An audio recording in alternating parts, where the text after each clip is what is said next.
हम पढ़ रहे हैं exceptions to law of supply. हमने लेबर का एक्सेप्शन पढ़ा। अब सेकंड एग्रीकल्चर गुड्स। एक्सेप्शन क्या, जो नॉर्मल जनरल रूल ब्रेक करे वो एक्सेप्शन, कि हमारा सप्लाई कर्व ऐसा होता है लेकिन किन केसेस में ऐसा अपवर्ड स्लोपिंग नहीं है फ्रॉम लेफ्ट टू राइट।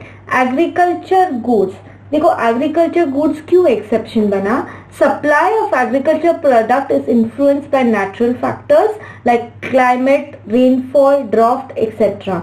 मतलब जैसा सीजन वैसी उपज, जैसा क्लाइमेट वैसी उपज। These cannot be controlled by man. So if bad weather, even if higher price, the supply cannot increase. It is inelastic.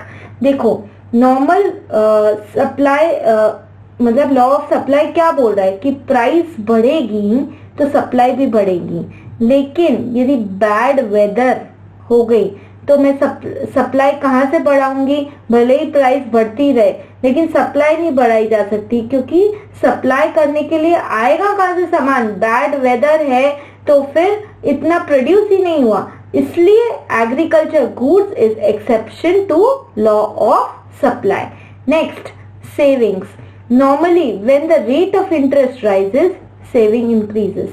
कि अभी ज्यादा रेट ऑफ इंटरेस्ट है, मान लो पहले 4 थी अब 6 हो गई तो चलो सेविंग करते हैं। But some people want to have fix regular income in form of interest, especially जो रिटायर्ड है इतना फिक्स पैसा आना चाहिए इंटरेस्ट में। So they save less at higher rate and more at lower rate. For example, एक आदमी ने सोचा कि मुझे तो 720 रुपए सेव करने हैं, इंटरेस्ट रेट इज 12%, तो उसने क्या किया, 6000 इंटू 12%, एक साल में 720 रुपए मिल गए। सो कितना इन्वेस्ट किया, 6000 रुपए साल के इन्वेस्ट किए, तो साल के बाद में 6000 इंटू 12, 720 रुपीज उसको इंटरेस्ट में मिल गए।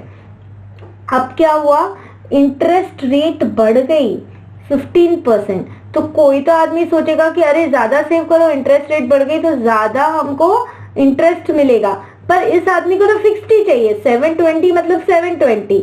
सो अभी 720 रुपीज चाहिए और 15% इंटरेस्ट रेट हो गई तो वो अकॉर्डिंगली कैलकुलेट कर लेगा कि मैं 4800 भी सेव करता हूँ, उसका 15% 720 हो जाएगा। So now he will invest only 4800, rest he will spend.